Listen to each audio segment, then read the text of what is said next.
اعوذ باللہ من الشیطان الرجیم بسم اللہ الرحمن الرحیم سورۃ نساء آیا 86۔ وَإِذَا حُيِّيتُم بِتَحِيَّةٍ فَحَيُّوا بِأَحْسَنَ مِنْهَا، اور جب تمہیں سلامتی کی کوئی دعا دی جائے۔ یہاں تحیّتن کن معنوں میں آیا ہے؟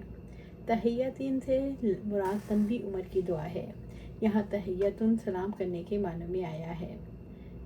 تحیّتن کے اصل معنی کسی کو زندگی کی دعا دینا، یعنی اللہ تعالیٰ تمہاری عمر دراز کرے۔ اس کا قرآن حکیم میں ملتا ہے تحیّتہم فیہا سلام، ان کی آپس کی دعا اس میں سلام ہوگی۔ السلام علیکم مومن اور کافر کے درمیان فرق کرنے والی علامت بن گئی۔ اسلام چاہتا ہے مسلمانوں کی خاص عادات ہوں، اسی وجہ سے انہیں مخصوص نظریہ حیات دیا، مخصوص قبلہ، مخصوص اسلام دیا۔ السلام علیکم ورحمۃ اللہ وبرکاتہ۔ ایک شخص آپ صلی اللہ علیہ وسلم کی خدمت میں حاضر ہوا اور کہا السلام علیکہ یا رسول اللہ۔ آپ نے فرمایا وعلیکم السلام ورحمۃ اللہ۔ پھر دوسرا آیا، اس نے کہا السلام علیکم علیکہ یا رسول اللہ ورحمۃ اللہ، تو آپ نے جواب دیا وعلیکم السلام ورحمۃ اللہ وبرکاتہ۔ پھر ایک اور صاحب آئے، انہوں نے کہا السلام علیکم ورحمۃ اللہ وبرکاتہ۔ آپ نے جواب میں فرمایا وعلیکہ، تو اس نے کہا فلاں کے نبی فلاں فلاں نے آپ کو سلام کیا، تو آپ نے جواب دیا کچھ زیادہ دعائیہ الفاظ کے ساتھ، مجھے نہیں دیا، تو آپ نے فرمایا ہمارے لیے کچھ باقی نہیں چھوڑا۔ اللہ کا فرمان ہے جب تم پر سلام کیا جائے تو تم اس سے اچھا جواب دو یا اس کو لوٹا دو، اس لیے ہم نے وہی الفاظ لوٹا دیے۔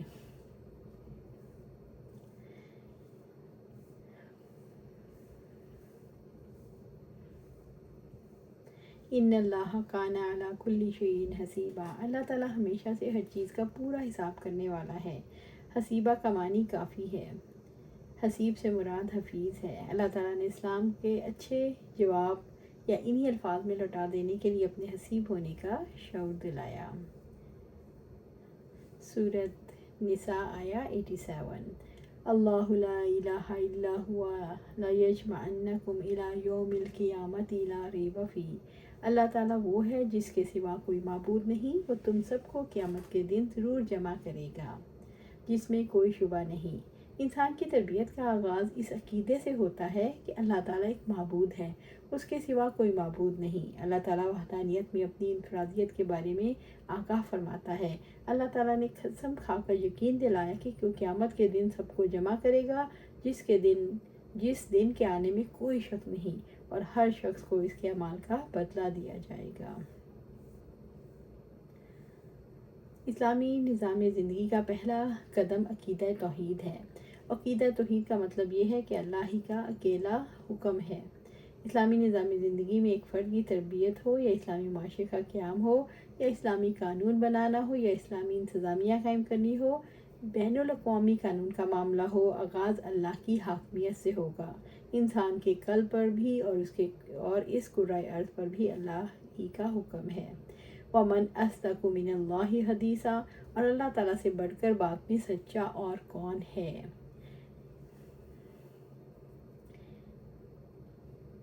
ہر وہ بات جو عقائد، علوم اور اعمال کے بارے میں کہی گئی ہو، اگر وہ اللہ تعالیٰ کی خبر کے خلاف ہے تو وہ باطل ہے، کیونکہ یہ امور یقینی طور پر سچی خبر کے متناقض ہیں، ان کا حق ہونا ممکن ہی نہیں۔ اس لیے جو فیصلہ اللہ نے کیا، جو قانون بنے گا، وہ اللہ ہی کی طرف سے ہوگا۔ سورۃ نساء آیا 88۔ فَمَا لَكُمْ فِي الْمُنَافِقِينَ فِئَتَيْنِ، پھر تمہیں کیا ہو گیا ہے کہ منافقوں کے بارے میں دو گروہ بن رہے ہو۔ زید بن ثابت رضی اللہ عنہ نے اس آیت کے بارے میں فرمایا کچھ لوگ منافقین جو اوپر سے نبی صلی اللہ علیہ وسلم کے ساتھ تھے، جنگ احد میں آپ صلی اللہ علیہ وسلم کو چھوڑ کر واپس چلے آئے، تو ان کے بارے میں مسلمانوں کی دو جماعتیں ہو گئیں۔ ایک جماعت تو یہ کہتی تھی کہ آپ صلی اللہ علیہ وسلم ان منافقوں سے قتال کیجئے، اور ایک جماعت یہ کہتی ان سے قتال نہ کیجیے۔ اس پر یہ آیت اتری اور نبی صلی اللہ علیہ وسلم نے فرمایا یہ مدینہ طیبہ ہے جو خباثت کو اس طرح دور کر دیتا ہے جیسے آگ چاندی کی میل کو جل کر دور کر دیتی ہے۔